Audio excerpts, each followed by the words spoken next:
Ote mag kuyo medamolo kotenore koda tho mar mama Phoebe Asio mabende en miyo manotelo e okenge mopogore pachoka kendo nojiwo telo mar joma mine weche mag tero sikul nyithindo manyiri kaachiel koda yawuoyi.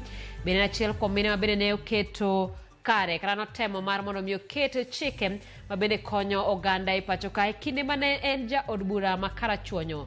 Mama Phoebe Asio onindo kawuono tok yang wachno kod familia mare mabende wacho ni owito ngimane ka entiere piny mar Amerika.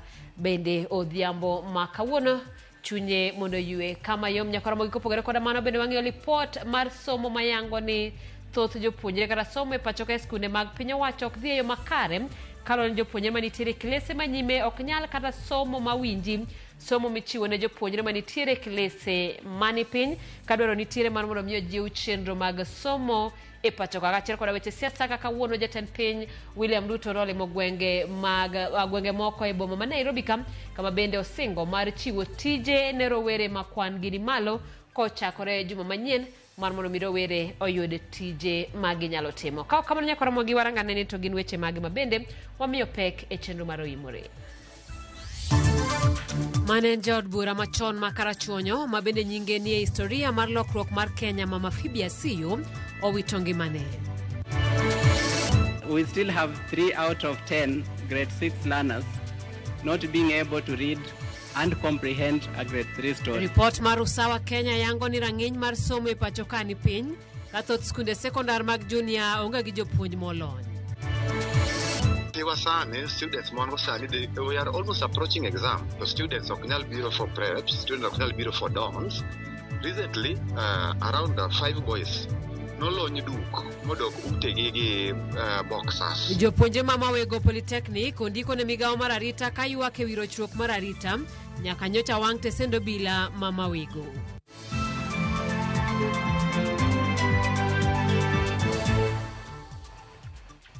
Machiri nyakora mogi tudri kodwa namba mar ote machuoke na ria deka uchiel nono bende ki yudwa kanye mbui mag oganda achiel kachiel wantiere mbui mar Facebook Ramogi TV mano bende kaka yudowa e mbui mar YouTube wayudore achiel kachiel e mbui mar Instagram kachiel koda TikTok kod mbuino mar X nyinga Simfrozo Kinda jaloko marwa en Wilson Ochuka. Kawachako ni jatuo machielo otho e yo magalagale ward number 7B e hospital maduong' ma Kenyatta.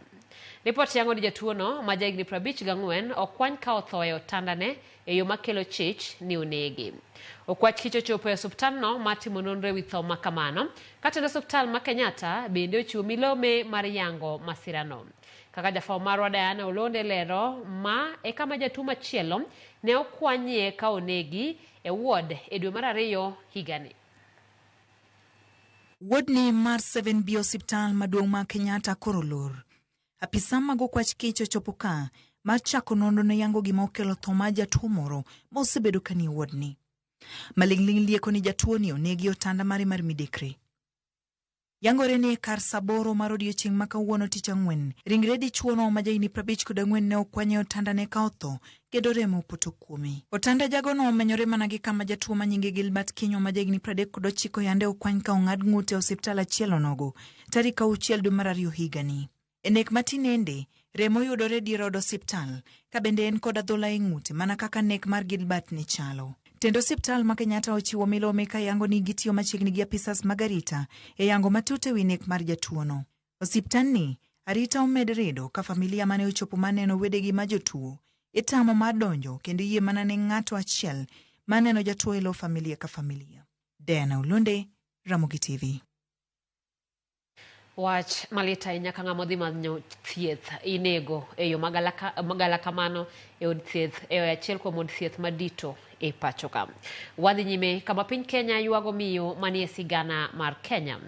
Mama Phoebe Asio mane obedo jaod bura ma Karachuonyo e higni machon.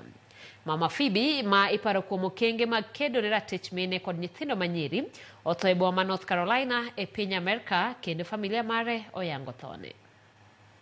Mama Phoebe Asio nying mosesoko it jo Kenya to kata mano oganda mamoko e tung pinje ma kaluwore gi kit ng'ama ne en nyaka koro tho mare ma olande ayanga kawuono gi familia mare. Sigan Phoebe Asio chakore gi nyuol mare e higa mar 1932.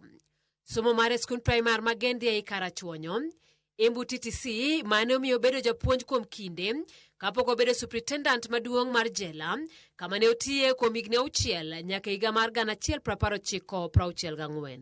Phoebe Asiyo bende ne obedo miyo mokwongo ma ja Afrika e telo ne riwruok makedo ne mine mano maendeleo ya wanawake. Kama bang'e to ne oweyo ka odhi e siasa. Ka nomiyo chi obedo jaod bura makarachuonyo e higa mar 1979 nyaka 1983 kaachiel kod 1992 nyaka 1997. E thuolo mare kaka jaod bura, Mama Asiyo iparo kod kedo ne ratiro mar nyithindo manyiri e weche somo, ratich mine kod kedo gi akwede mag kit chwech. E kindeno ne ochwalo ajenda paro mar twak mane loso e wi jiwo thuolo ne mine man affirmative action, makara kamano ne ok oyudo sir e kindeno. Higni 23 bang'e, od bura ne opuodho parono kokalo kuom jaod bura Beth Mugo mane omedo jiwo tiende lowo. Ting' mar Mama Phoebe Asiyo mar jiwo lokruok gi telo makare ne omiyo bedo achiel kuom jogo mane okedo motegno ne lokruok mar chike kod katiba e pachoka. Bende ipare kuom bedo jakom kanyakla mar jotelo mamine to kod kaka jambetre mar kido makare ma osir kod riwruog piny ngima mano United Nations Development Fund. E higa mar 2009, Phoebe Asiyo ne osidhne mich mar nyadhi motisi ni Order of the Grand Warrior of Kenya kuom tije kod okenge mage e bero lwasi ne mine kod kit chwech duto. E higa mar 2022 bende ne odhiale kaka achiel kuom mine mosebedo ka ochung' motegno e kedo ne ratiro mar joma mine kod dongruok mar piny Kenya. Nyasi no manotimore pare mantiere wi ondiek kar chung' od bura makarachuonyo kendo notele gi jatend migawo mar jotije piny owacho kod kit chwech e kindeno Margaret Kobia. Bende ipare kuom bedo miyo mokwongo mane obedo kaka jaduong' oganda, lemo makinde mokalo ne ipuodhe mana joma chuo. E twak mare nyasi mar dhialo Nyinyakach mane oyuore gi Mama Aida Odinga kod gavana ma Homa Bay Gladys Wanga, Mama Phoebe ne ogolo duonde kendo jiwo dhoudi mag Luo mondo sir nyithindo duto maonge akwede e kind nyako kata wuoyi. Nyaka e tho mare, Mama Phoebe ne pod yudo thuolo mar jiwo jotelo ma wakeini kod mamoko, kata obedo ni ne en e piny Amerka kama familia mare oyango ni othoe e boma ma North Carolina. Kamano bende ote makuyo omolonwa ka kama gavana ma Homa Bay Gladys Wanga wacho ni Kenya wito miyo maratego wakuyo gi familia mare to kod ne Homa Bay mangima kama ne otiye. Ok wawito mana jatelo kende, wawito miyo japuonj kendo jakende ratich oganda. Bedo jatend maendeleo ya wanawake, jaod bura makarachuonyo, jakende ratich mine, Mama Phoebe ne oyawo laene ji mamoko mondo olu. Ote marario kanyo en ote mowuok e kaunti ma Kisumu, mano gavana Anyang' Nyong'o wacho ni en buok ne an koda Dorothy Nyong'o e wi tho mar Phoebe Asiyo. Osebedo ng'ama nigi nengo kendo jajipo e ngimawa. Ber mane okele siasa kod dongruok mar pinywa osendiki e sigandwa kendo biro bedo rapar ne nyithindwa, wakuyo gi familia mare. Ote machielo en ote mowuok kuom gavana ma Migori mano Ochilo Ayako owacho ni elo Migori kod an wachwalo kuyo ne familia wede gi osiepe mag Phoebe Asiyo en miyo maratego ma osekelo lokruok e Kenya kod jiwo ratich mine, chiwruok ne tiyo ne oganda ibiro med paro. Ote machielo wuok kuom laktar Mark Matunga mabende en jalony e weche mag ICT owacho ni awito watna kendo miyo ma osiepna mane obedo motegno e chwalo agenda mag dongruok mar oganda mine kod oganda duto. Homa Bay wito jatelo kendo miyo manigi chia. Ote machielo wuok kuom Martin Owino mano jaod bura Mandhiwa ma wacho ni rambirambi mare ochop ne familia mar mosenindo Mama Phoebe Asiyo en lal maduong' ne Kenya. Ne en mentor ne jo Kenya mang'eny e yor lony mopogore opogore nyaka e paw siasa. Nyasaye ma chiw hocho makende ne familia kaachiel kod osiepe. Ote machielo wuok kuom ogai mar ODM Raila Odinga ma wacho ni oro kuyo kod anyuola, kata ogai mar ODM Raila Odinga okuyo kod anyuola mar Mama Phoebe Asiyo oyuage kaka japuonj mane oloko ngima oganda, miyo mokwongo donjo e siasa bende owacho ni oratego kendo ne kedo ratich mine telo kendo ling'any mare mar telo ibiro med paro. Nyaka romo gi mago mana moko kuom ote ma bende odonjonwa ka ne ewi kuyo kod lit kaluwore kod tho mar mama Phoebe Asio ma ote no donjo ni owito ngimane odiochieng' ma kawuono. Kopogore gi mano, wadhi nyime kama chenro mar chiwo neno kotenore kod nek mar rawera Rex Masai odhi nyime doho ma Milimani ka obila mochung' ne timo nonro ma kamano Tiberius Ekisa wacho ni ok ong'eyo obila Isaiah Muragiri. Ma kaluwore ni ong'eyo apisas duto mochung' negi kendo Muragiri ok en achiel kuomgi. Efi Nyakidi lero mathoth.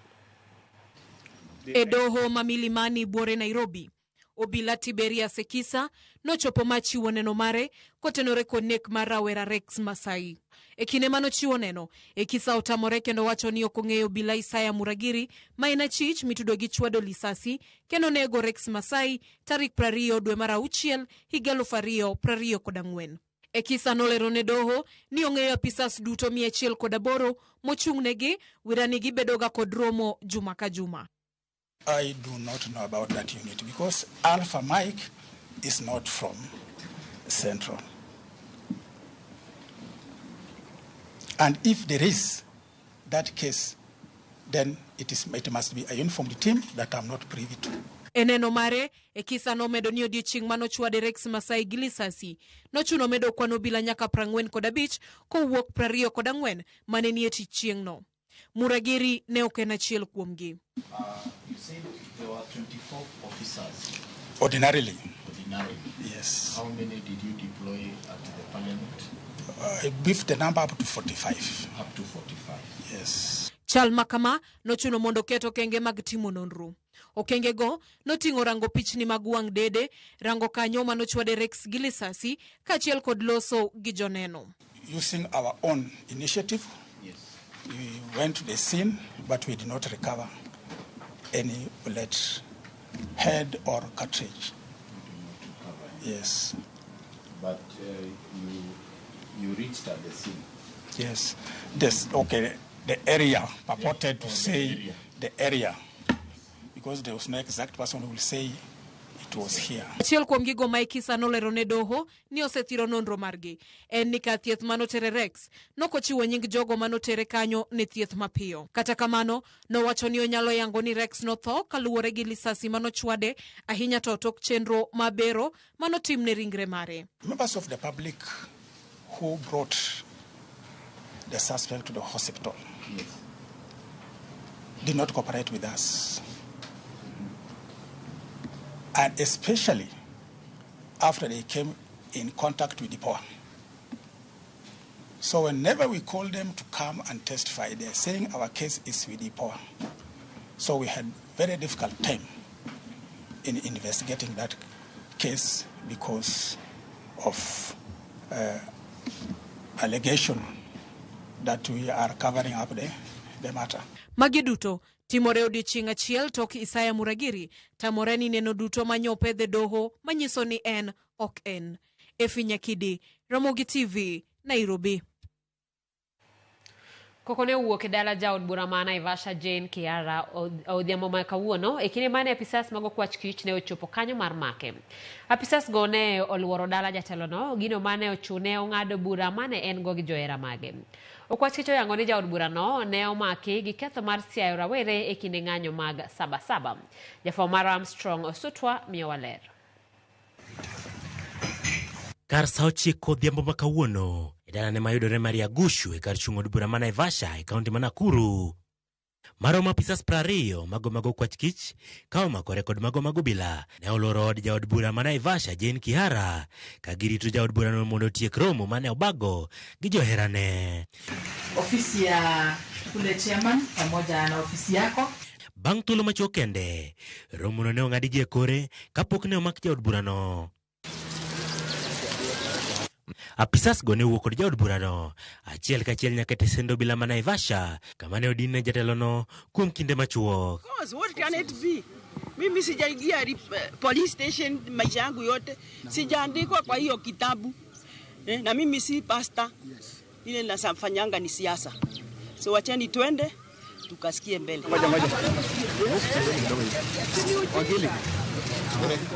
Moko kuom jotelo motenore gi ogai mar duond buch DCP Rigathi Gachagua to ne wacho ni nyawadgi no iguro kamano e weche mag siasa. Hii maneno tutadili naye farajali. Maneno kidogo sana. Ndio serikali nilipigania. Inanishika sasa. Thuolo machok bang'e, wuodhno ne wuok kochomo boma ma Nairobi, ka nyamburko mag okwach kichgo ne riembe ng'we rititi.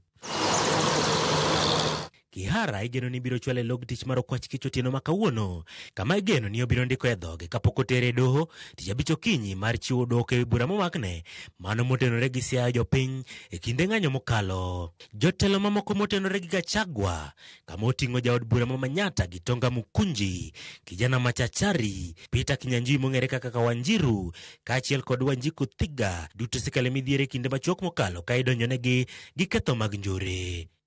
Armstrong Osutwa, Ramogi TV. Ilo kamana Armstrong, wadhi nyime kama jumbe ariyo nyaka ne wang' tesendo bila mama wego e kaunti ma Homa Bay. Jopuonjre mag kar tiegruok mama wego koro yuago chal mar arita magikoni medo rochore e gwengego. Kwayo mar jopuonjrego en mondo piny owacho yie oger tesendo bila machielo mar konyogi kaachiel kod jodak e yor arita. Magitimore kinde mar chije ma itudo kod wang'o tesendo bila mama wego ogeng'negi e boma ma Nairobi. Efi Nyakidi lero mathoth.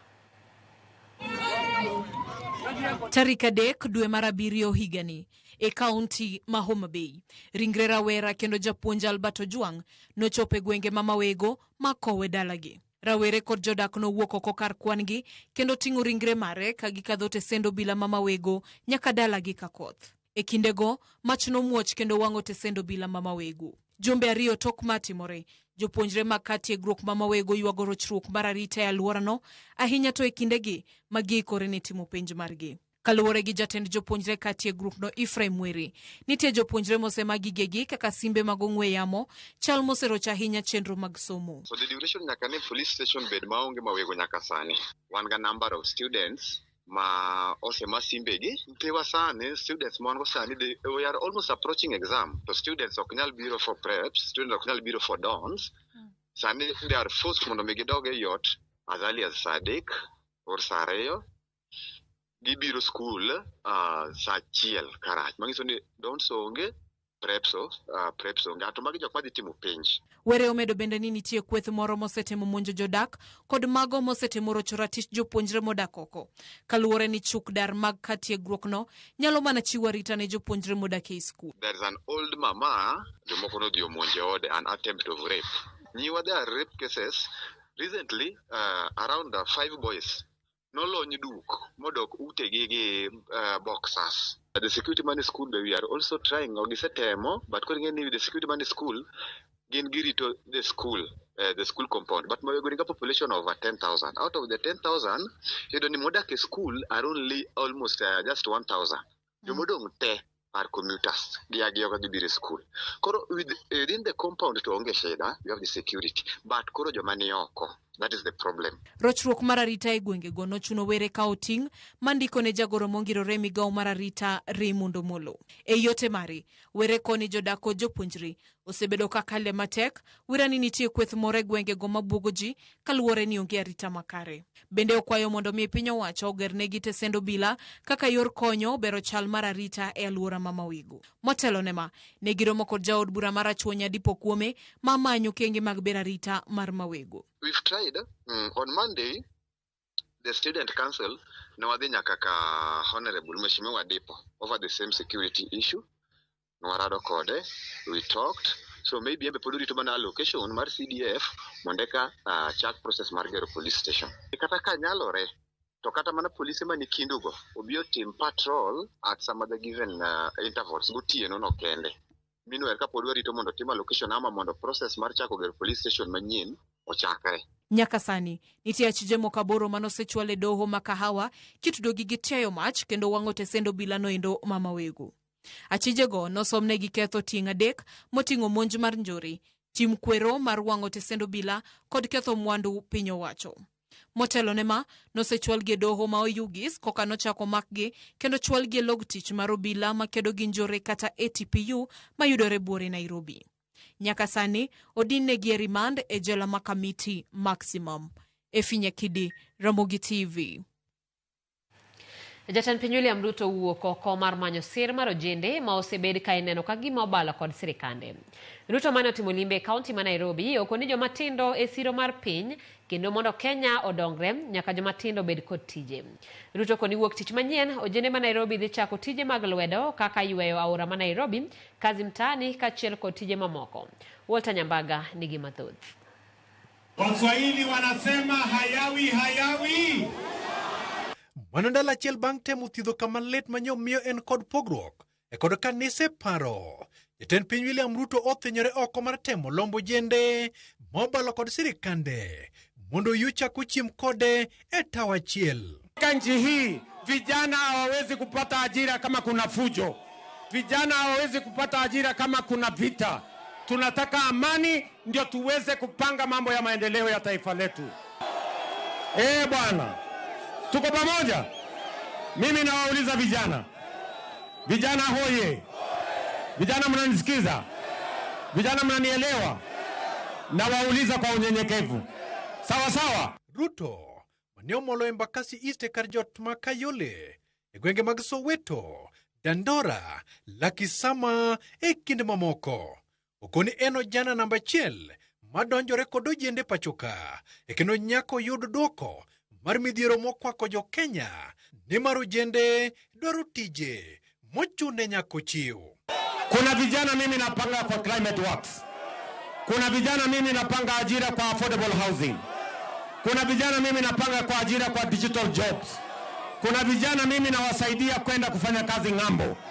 Mimi nawauliza, tafadhali tusikubali viongozi ambao hawana msimamo, viongozi hawana mpango, viongozi ambao hawana sera watuharibie Kenya yetu kwa kupanga mambo ya fujo. Mageti mrema na thuolo machuok to Ruto ochamo chiemb chuny kod jodole kar jot mare e kendo sani modho divai kanyakla kakoro maino mare en menyo yudo sir mar ojende moko ne nyalo konye gero chumi mar Kenya to mana ka okelgi machiegni. Vijana mnanisikia? Sasa nimemwambia waziri pamoja na PS wangu hapa, kwa sababu hii mpango ya climate works sasa imeshika kasi na tuko na contractor na tuko na vijana wa NYS. Wale vijana 20,000 wanafanya kazi climate works. Nimesema hivi, kuanzia Jumatatu, kuanzia Monday, Jumatatu tunaongeza vijana wengine 20,000 wa kufanya hii kazi. Mwenye macho ambiwi tazama. Sawa sawa. Hapa Embakasi East, nataka munisikize. Hapa Embakasi East, barabara ya aviation mpaka Fedha, barabara ya Tasia, barabara ya Mihango bypass link, barabara ya kwenda kule Gate B, kule Nyayo Embakasi. Hizo zote zitafanyika, kazi inaanza kwa wiki 3. Kaka yorogwe thugichino yuo kod kede. Ruto owuok to musuo kod kwith maketo sirikal tesre. Nyowetio marach kod ojende e yor sondogi kendo chorogi e ng'anyo. Ruto osiemo josiasa makamago kendo koni gibiro mote badgi. Wale ambao wanasema ya kwamba vijana waende wafanye fujo, wao wenyewe walete watoto wao waende wafanye fujo. Kweli ama si kweli? Hawa viongozi mimi nataka niwaeleze hawana mpango na tutawashughulikia. Walter Nyambaga, Ramogi TV, Nairobi. Jatend migao mar omenda John Mbadi ogolo siem ne duol mochung'ne yiero pachoka mano IEBC mondo we ng'aw nengo bago yiero. Mbadi wacho ni garama mar yiero maduong' ma pachoka ni malo kipimo kod pinje mamoko nikech IEBC okose dino rode mag tiyo marach gi omenda. Kaka jafo maro mar siasa Chris Owino oleronwa, yiero ma pachoka ni malo moingo nyaka pinje mosedongore kaka piny Ingereza e kind mamoko. Higni ariyo motelo ne yiero maduong' mar 2027 mbaka ewi nengo mar bago yiero pacho kae ochier kendo. Maonge mbalo wang'e kata muonyo wach, jatend migao mar omenda John Mbadi owacho ni ochopo kinde ma jo-Kenya nyaka chomre tir kod duol mar IBC ewi gima omiyo gitiyo kod omenda makore lach e bago yiero maduong' kipimo kod pinje ma oko. I know IBC is complaining, but we are also telling IBC they must be efficient. The cost of election in this country is too high. So they must be efficient. There are things that we are, we did this with examination. We got a list from the ministry initially, from Kenya National Examination Council, honorable members, to approve for national examination. And the Kenyans, people were making noise, we have not provided money. We were doing a lot of work on the background. And we rejected that list. It was over 6 billion for items. Later, that has since been revised to below 4 billion. We have almost like saved 50% just by asking tough questions around administration of examination. Enyim komiti mar od bura mochung'ne chike dwe mar achiel higa mokalo, IBC ne okwayo bilion 57 mar timo ikruok ne yiero maduong' mabiro. Mae en medruok mar bilion 12 kipimo kod yiero maduong' mokalo ma IBC ne otiyo kod bilion 44. Mbadi wacho ni achiel kuom rode ma IBC osebedo katiyogo e nyiedho oganda jo-Kenya osuru mathoth en nyiewo gige yiero manyien bang' higni 5 kata odoko ni moko kuom gige yiero makamago inyalo tiyogo kuom higni 10. We are going to ask IBC questions. There are things that you buy and you don't dispose immediately. Why do you buy them in every electoral cycle you want new things? Even ballot boxes. These things, even though they looked, who is fighting with them? Achiel kuom gigo mamiyo nengo yiero pacho kae ni malo en nengo mar kalatas mar goyo ombulu. E yiero maduong' mar 2017, piny Rwanda ne obago yiero maduong' e nengo mar milion 761 ka kalatas achiel mar goyo ombulu ne en siling 112. E piny Uganda, kalatas achiel mar goyo ombulu en siling 1,400 e kinde ma kalatas makamano e piny Zambia en siling 600. E kind pinje mosedongore, piny India man kod jogo ombulu mathoth e piny mangima mar ji milion 910, nengo kalatas achiel mar goyo ombulu en siling 1,000, ka e piny Ingereza kalatas achiel mar goyo ombulu en siling 480. Mbadi osingo mar keto tend IBC manyien motelne kod Erastus Edung' Ethokon e orindi maliet ewi thung'o jo-Kenya kod osigo mapek mar bago yiero. Mbadi kata kamano omiyo jo-Kenya geno ni sirikal dhi miyo IBC omenda moromo mar timo ikruok malong'o ne yiero madundo ka achiel kod yiero maduong' mabiro. IBC dhi tiyo gi milion 788 e bago yiero madundo e kuonde chung' od buche 6, kaunti 1 ka achiel kod wards 11 yiero ma ochan timo dwe mar 10 higani. Chris Owino, Ramogi TV, Nairobi. Tend rowere mag ODM mano ODM Youth League ka otelne kod John Ketora osiro wach mar dwaro ni rowere oyud thuolo kod sir lwedo e yiero madundo ma biro e pacho ka.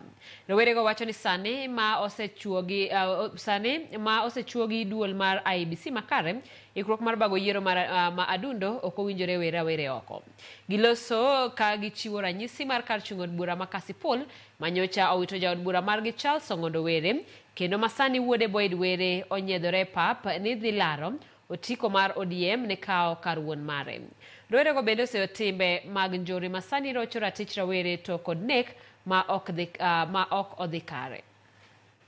As young people of the party, we also don't support any hurting or maiming of any individual, either by shooting or by hammering them with rungus, whichever way. As a league, we recommend that the party sets aside majority of these seats for the youth. The NEC also discussed on the issue of Kasipul, saddened by the demise of Honorable Ong'ondo Were, a strong pillar of the party who has served the people of Kasipul and served the people of Kasipul. We also recommended that the work and the legacy of the late Honorable Ong'ondo to be continued. Our party is more than welcoming to all the Gen Zs and the millennials and all the young peoples and all the new aspirants. We have very effective and impactful programs for them. Chenro manawimore kao yweyo mokwongo gi kanyo an Steve Nyakwaragai mar Migadini Mombasa agomos ne anyuola mosenendo Phoebe Asio lit warito duoko mar tuo magalagala Migadini. Ramogi TV antabu mar Jusakan Barolengo Ruto dwaro rowere gadier kosetugo kodgi kaka ne otugo kodgi kapok odhi Homa Bay. Ramogi TV lera dua kendo waneni habari kawano Dili Gardens Kisumu aoromos ne Rose Nyamunga, Joshua Urdron kod Governor Anyang' Nyong'o and John Onyango from Owiti Foundation CBO. Imorane no weche manyien ka an wanye close koda Makamara, Jaber Makamara Faith Kerubo, Mosna Janyuolna, Kara Janyuolna kagin Naivasha an RFM Wood Joyala. Simfo salo weche manyien e gwenge mag Sakwa Bondo. Jenzis mondo were gi wach mar ng'anyo. En mana upande gi kura kendo emanyalo tero Ruto dala. Awuoro ka joma wego gombo gima giwang'o. Ma Honorable Rogers Roy awuora mar Barkowino. Irokamana nyanya kwa Ramogi wadhi yweyo matin saa 3:29 kikidhi mabor wadogi weche mathoth.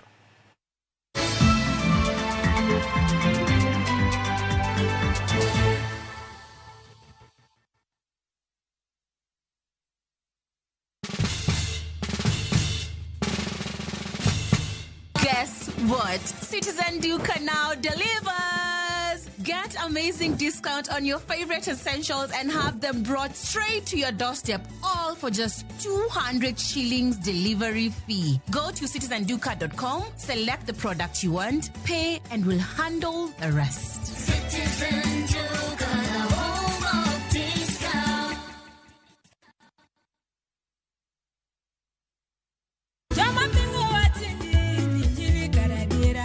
Kar chakruok, wach ne nitie. Wach ne nigi Nyasaye, kendo wach ne en Nyasaye. Jumapil e chenro majiwo yieni, chenro maketo chunyi machiegni gi Nyasaye. Juma ka juma wakelo ni wach man gi teko, wach makelo geno. Ma oken shoya, ma en kanisa, mae wach Nyasaye. Ka wariwore kachiel kod jotich Nyasaye mamoko, mochiwore, mowal kendo mogwedhi. Okodeo hiki kit chwech kata kanisa ni. Injili kalo. Kokelni kod an jatich Nyasaye Ben Otiende. An Roda Nyarko Kitmo. An Ken the DJ. Wan kai nikech injili mitnwa. Wan ka nikech herane mosiko. Wan ka nikech in. Injili kalo mana Ramogi TV.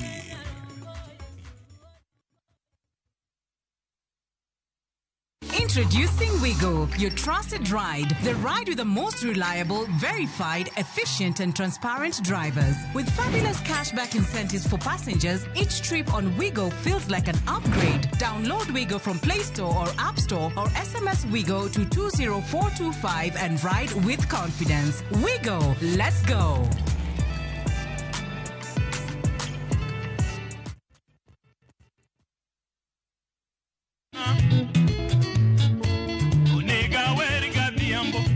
Nyando Stars nege kwalo thuma, Musa Juma no kwalo thuma. Adier makende en ni wuon thum mar Adhiambo pod ngima.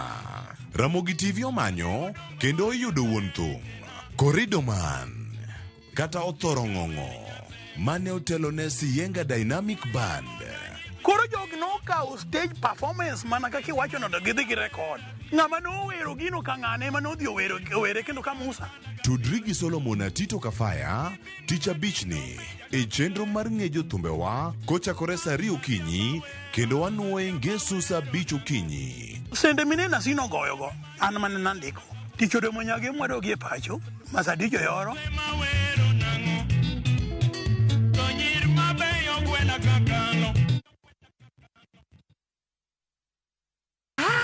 Look, who is there? E gweng'ni, wach landore mapiyo moloyo ote mar pesa, kendo nyiero en chenro mar oganda. Chief ong'eyo wachno, kata jopeng' ong'eyo. Ka chieng' tich abich ochopo, waduto wachokore. Ok ne baraza, to ne Nyarkochia. Nyakojia, go. Nyakojia, toxin. En chenro ma gik moko duto ng'aw malo mokalo tong'. Chakre sigendni, weche miwacho. wa kanyi leo chunya nonyuoli pure. Riwre uru gi oganda duto kendo we uru wanyier ka gima ok ochuno ni ng'ato chul puotheno. Kokija richo ting badi malo Jehova Nyasaye golo nyaka moponde ndalo. Nyarkochia Tich Abich saa 1:45 otieno mana e Ramogi TV.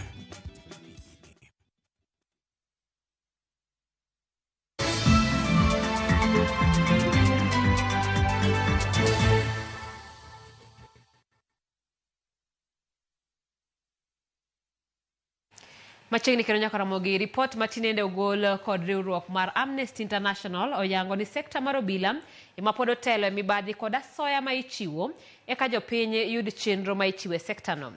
Nonrono yango bende ni sekta mar doho ema ikawe asoya mathoth kipimo gi sekta mamoko. Doho yangore ni chiwe asoya ma ok tin Sh18,000 eka mi jopiny chenro. Adwani mondo waranga ne gin sekta mage ma bende nitiere kod weche mag mibadhi kata asoya. Sekta mokwongo en sekta mar obila, mano ne chenro ma otenore kod obila, kata sekta mar obila mano e motelo e sectors mikawe asoya mathoth, iluwe kod chenro mag lowo, mag oting'o weche mag nyiewo lowo, weche mag yudo obok mag lowo, mano kanyo e mar ariyo. Mar adek en chiwo lesende mag geche. Ng'ama dwaro lesen kata sama idwa mondo mi iyud lesen mar nyamburko manyien kata ma koro inuoyo kawo ni lesen, iyudo ka nitiere asoya kanyo ma kaluwore koda lipot maluwe kanyo en e weche mag dowo, weche mag yalo buche mopogore opogore bende dowo yud kanyo nitiere kod chin mibadhi manuro. Ndikruok ka sirikal mag ndikruok kamoting'o weche mag joma dwaro riwo arus ka sirikal kaachiel kod ndikruok mopogore nyaka ichiw gimoro eka mondo mi iyud chenro makamano. Sekta machielo ma mibadhi nitiere gin chenro mag thieth, ute thieth mopogore opogore kata weche mopogore opogore. Sama idwaro thieth bende yud kanyo ni ichiwo e asoya. Ndikruok mar ohala ne joma nitiere kod ohala, sama idwa mondo mi ndik ohandi gi sirikal e yo achiel kata machielo yudore ni Jo-Kenya chiwo asoya e sekta no. Sekta mar somo bende ichiwo e asoya. Sekta mag osuru ma kotenore koda duol masolo osuru e pacho kamano KRA kaachiel koda osuru michiwe counties bende yud ni kanyo nitiere mibadhi. Huduma Center e namba mogik manyiso ni mibadhi nitiere kata kamano ok ng'eny kipimo kod mamoko ka ene mobiro e list mapiny kanyo mogik. Bende ing'iyo ni to omenda maromo nade ma oganda hinyo golo e odiechieng' e sama gitemo mar mondo mi giyud chenro to ing'isogi mondo gigol asoya. Oyud ni odiechieng' achiel doho igole asoya maromo Sh18,800. Iluwe kanyo kod sekta mar weche mag lowo ma bende Jo-Kenya golo omenda maromo Sh12,610 e seche ma gichiwo asoya mar mondo mi olosnegi yo achiel kata machielo. Mar adek en chiwo lesene mag geche kama Jo-Kenya chiwo omenda mohewo Sh10,000 kanyo. Lesene mag ohala ji chiwo ne omenda madirom Sh5,700. Kadhi nyime obila imiyo Sh6,862. Nyakораmogi mano en lipot mabende ogol kanyo mar higa mar 2025 mar Transparency International. Kabende owach kanyo ni joma chuo emoyudi ni chiwo asoya ahinya. Kabende wacho ni 40% mag asoya michiwo e sekta mar obila ichiwo kod joma chuo. Bende Transparency International wacho ni karabe nitiere Jo-Kenya masani koro osewuok oko mar chiwore gigol nonro kata wache kinde ma okwagi asoya. Pod nitiere Jo-Kenya mathoth ma pod pando wechego, omiyo monogi mar mondo mi gichiw lipot makare kotenore koda weche mag mibadhi. Nyakораmogi kawo kamano wadhi nyime kama dek kuom 10 mar jopuonjre mag grade mar 6 ok nyal somo mawinj sigana mar jo grade mar 3 e pacho ka. Ma en kaluwore kod lipot ma giko higa makoro kata giko higa mokalo mogol kod riwruok mar Zizi Afrique kod Usawa ma bende yango ni 35% mag skunde sekondar ma adundo onge kod jopuonj molony e puonjo somo mag science kod kwano e skunde mag piny owacho ma pacho ka.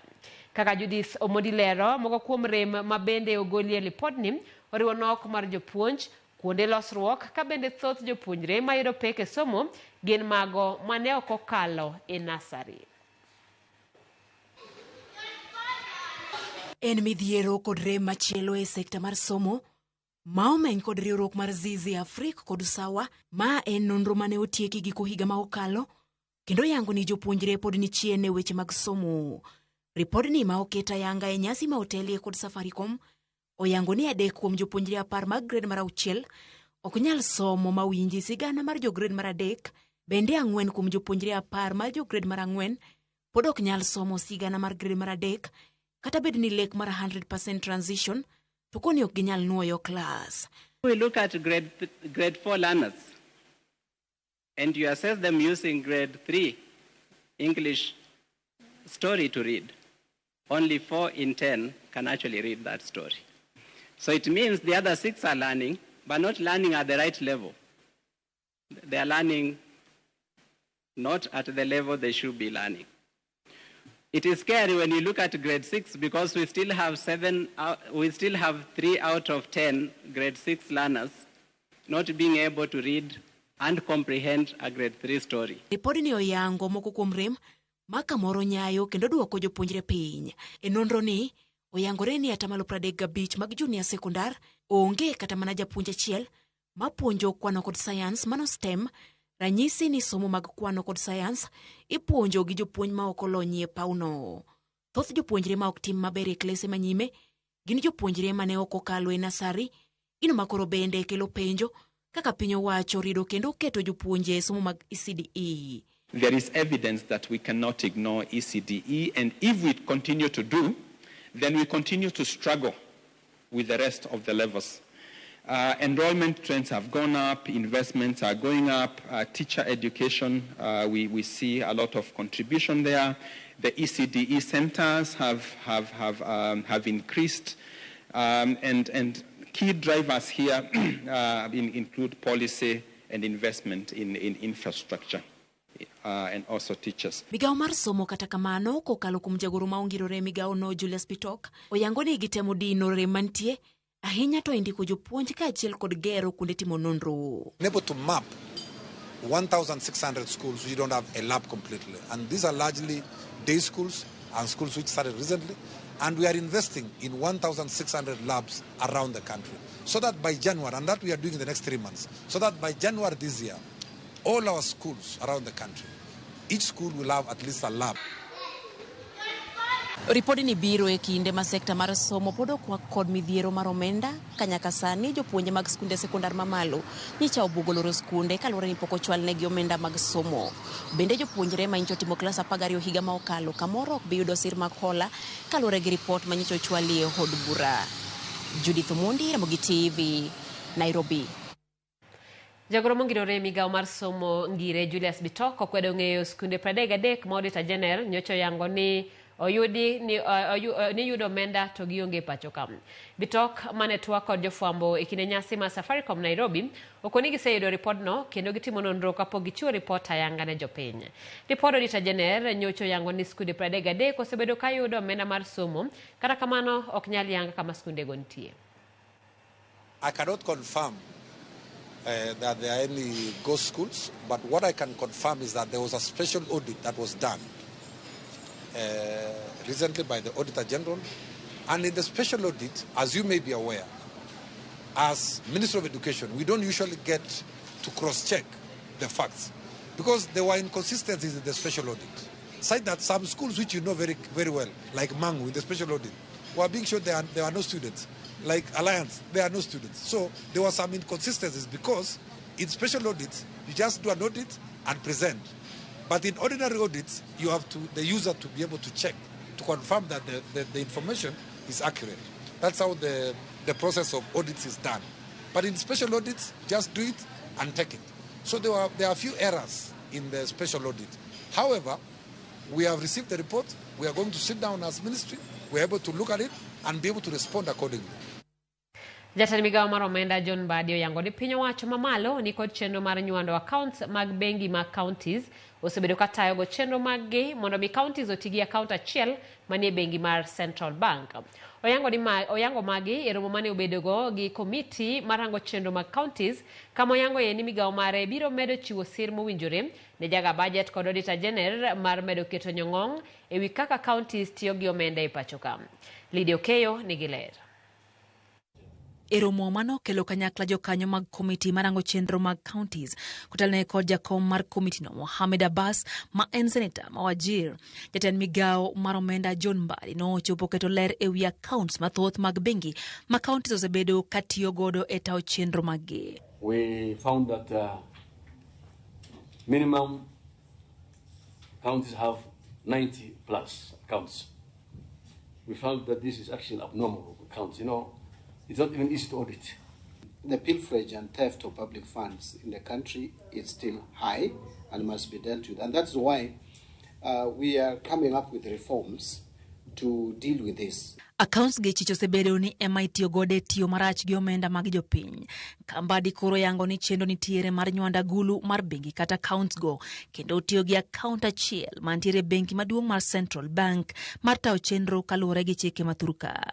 It's important that we collapse these accounts and have manageable accounts and operate within the law so that these accounts don't pose administrative challenges.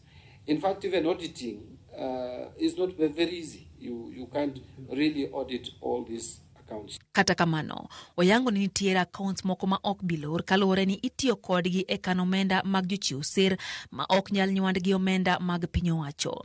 E gwenge makaluo, kaunti wa Migori oyangore ni ema ni kod accounts mathoth mogik.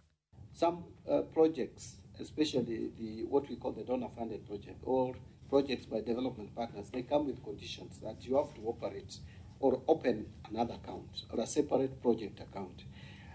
We may have to have exception to such. Komiti no kwa jatend migao no mondo mi orangie gope ma counties nego kachich koro nitie ni counties moko medo kwan gope go asasa kabende igen ket chenro mabiro neno ni mwandu ma ing'iewo e counties ong'iew kokalo yor mbui e chenro motisi ni e-procurement.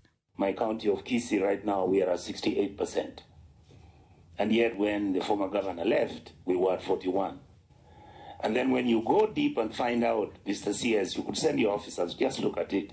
When you find out why is this increment of 25, you find out that actually there were no people employed. So where is the money going? We are going to have a system that captures from budgets.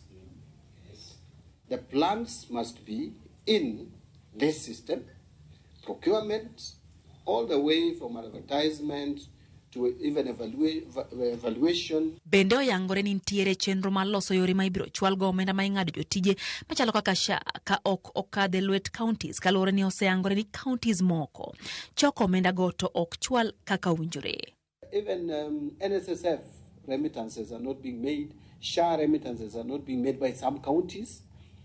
Pay as you earn is not being remitted by some counties, which is actually illegal withholding of people's salaries. Kata obedo ni nitiere counties ma pod otimo tama kendo tamo bede migepe mamoko mag sirikal keto wangie chenro mag Mbadi osingo tiyo kanyakla gi Senate mar geng'o lal mag omenda go.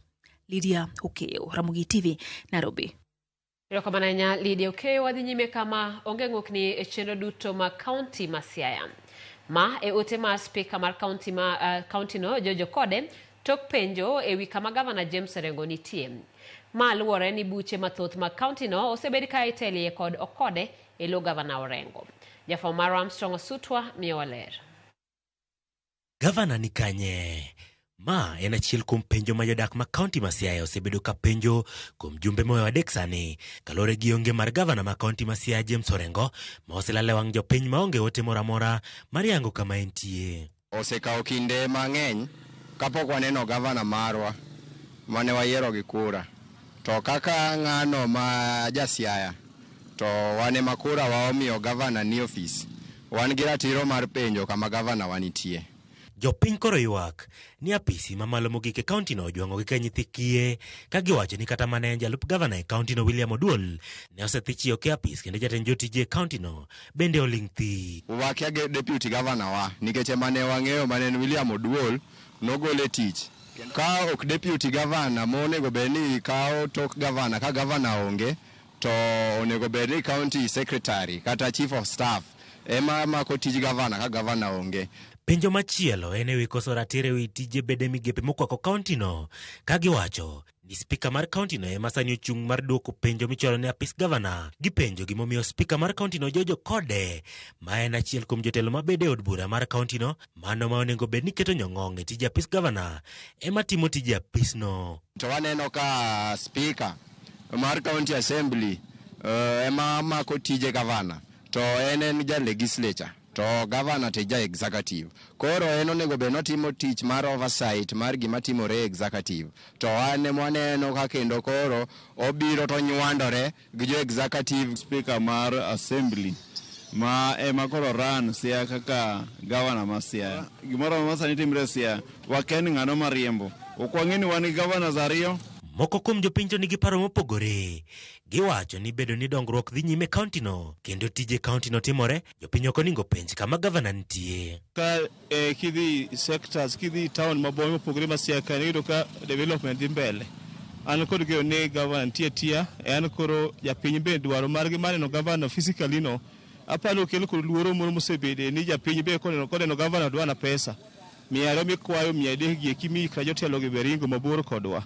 Omiyo japiny emokuongo ng'i gino ma gidwaro. Gidwaro development kise gidwaro no gavana. To spika mar kaunti no George Okode kane wuoyo wechego, oyango ni gavana ma Siaya James Orengo ni limbe mag weche ne owuon, kendo ni mano kochungo chenro mag dongruok e kaunti no. Omedo ni bedo ni gavana no onge, ok onego mi jopiny luoro moramora. Armstrong Osutwa, Ramogi TV. Dichuo moro ma hike ni e diere okawo ngimane e yor derruok bang' nego nyathine manyako ma jahigni 4 ka olute e kisima e gweng' ma Nyawaita Shiria e sub-county ma Kuria West. Jatend obila ma Kuria West Ruben Bet oyango masirani ka wacho ni obila dhi nyime kod timo nonro. Bet wacho ni gichich ni wuorono ma oyang kaka chacha osebedo kod dang'ni mar paro gino mane nyalo miyo oneg nyathine kasto kawo ngimane e yor derruok.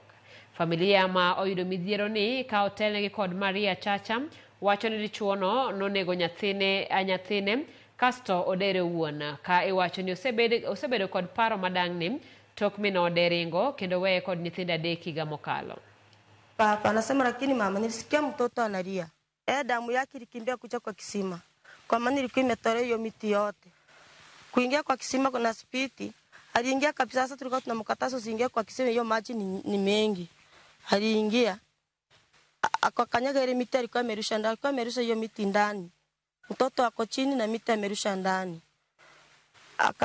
Alienda akapeleka hivi mguu, akakanyaga ile mguu ya mtoto. Tukaendelea kupiga nduru. Tambarisikia tunapiga nduru. Na yeye akakimbia akaenda akachinyonga. Huyu ambaye amekufa ni shemeji yangu. Kipindi tangia waachane na mke wake kuanzia mwezi wa 11. Imekuwa tu matatizo kwa watoto. Kwa kipindi kifupi tulikuwa tunaona huyo jamaa alikuwa akipita amelewa, lakini alikuwa anaonekana kama akona msongo wa mawazo, stress nyingi. Sasa wakati alikuwa akitembea tukijaribu kumhoji na kumuuliza, anasema mke wangu ameenda ameniachia watoto wananisumbua huko nyumbani. Sina amani.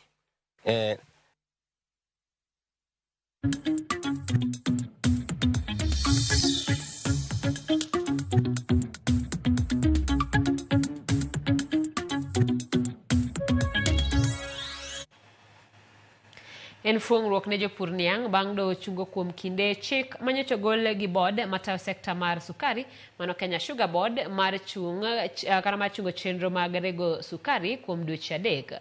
Do mabusia okawo okang' mar chungo chikno kapod iwinjo bura ma ochwal gi jopur niang'. Kenya Sugar Board nyocha chiwo milome ni niang' obedo manok kendo chuno ni mondo kembe mag sukari olor tijgi kuom dweche 3. Justice William Musyoka ochiwo thuolo ne jopur mondo chwal ng'ur margi e ndalo 5 kod ndalo 7 ne joduok penjo mondo opedh duoko maggi. Jopurgo oloso bang' yudo fuong'ruok makamano. We are pleased to inform you that the court has granted us a stay of this directive, which effectively means that the miller companies can now resume processing sugarcane and collecting mature sugarcane from farmers. We are also urging the Kenya Sugar Board to comply with the court orders that have been given, and the millers also to comply with the orders and continue processing the matured sugarcane of the farmers. The stay order is an interim order that goes on until when the case is heard. But in the interim, we expect that operations do continue as usual. And today, I want to thank the High Court for granting the farmers an opportunity again to continue with their farming activities of sugarcane, being our main cash crop. And we as farmers of sugarcane here in Busia, and if the factories are closed for the next 3 months, we shall have a very big problem financially.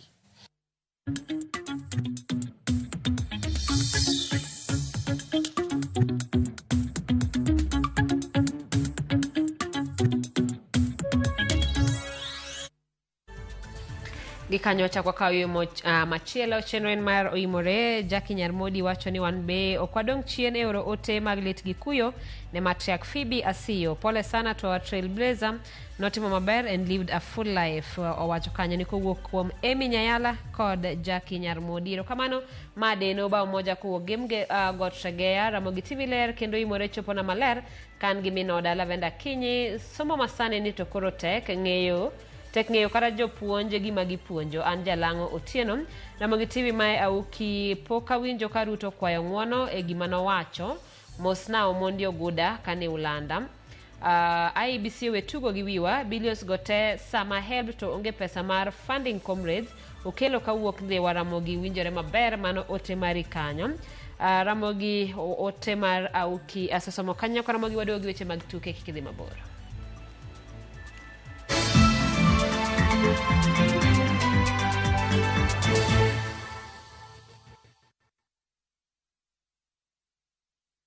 The August school holidays are the perfect time to unwind, relax, and enjoy Kenya's stunning coast with View Travel's getaways. Stay in Mombasa on a full board basis from just 28,750 Kenya shillings via SGR or 44,350 Kenya shillings when flying. Escape to Malindi Watamu from 35,000 Kenya shillings via SGR or 45,000 Kenya shillings by flight. Bask in the Diani Ocean Breeze from 66,300 Kenya shillings via SGR or 49,300 Kenya shillings by flight. All packages are per person sharing and are inclusive of return hotel transfers. Book now and pay in installments with View Travel's Lipa Pole Pole option. Call 0703 254 254 or visit viewtravel.com. View Travel. Dream. Explore. Discover.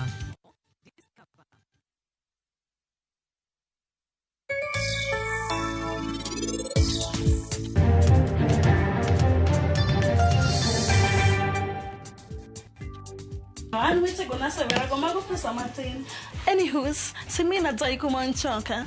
Nikupe.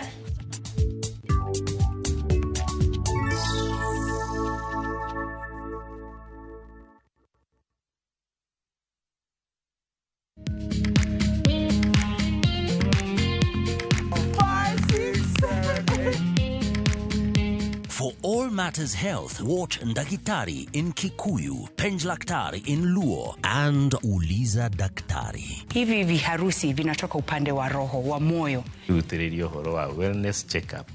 Tafadhali, enda uone daktari bingwa ya mama. To milk ni emokano nafasi. Get more episodes of these informative shows on View Sasa.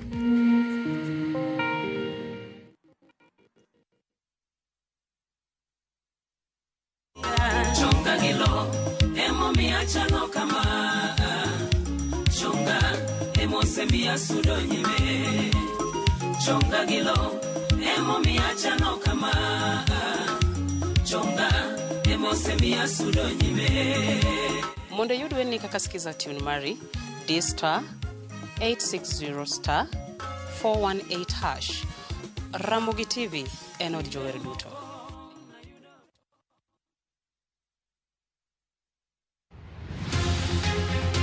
Ot iduso kod goro kata gige nyadhi molos mabeyo. Kata kamano, adwa na bed gi museum mara nikech gigi magi ok gik mabar wako pile, ok arwakgi. en gimoro kanyo to mit abile kasebile to iketa chaka boy mamita ka. Ma en ot ma odusi kod lewni, ogute kod gige rwakruok molosi e rang'iny mamalo. Ne irwako law man kod nyinge. Irwako law ma kata ka ng'ato somo to somo nying law no. Sami Wamuri Sape ma wuod Seme wacho ni ma en gima manengone ni malo kata odoko ni jomoko to kawe kaka nyadhi ma oledhi ni e iye. Kapo ni hero twitch to kendo kata kapo ni hero gimoro gino kata beche tek nade gino bro chuni ni nyiewe. An anyalo save pesa ta yie nindo kata kech. Simfros Okinda kelo ni sigana mar nyadhi mar nengo chieng' ngeso saa 1 gi saa 3 otieno.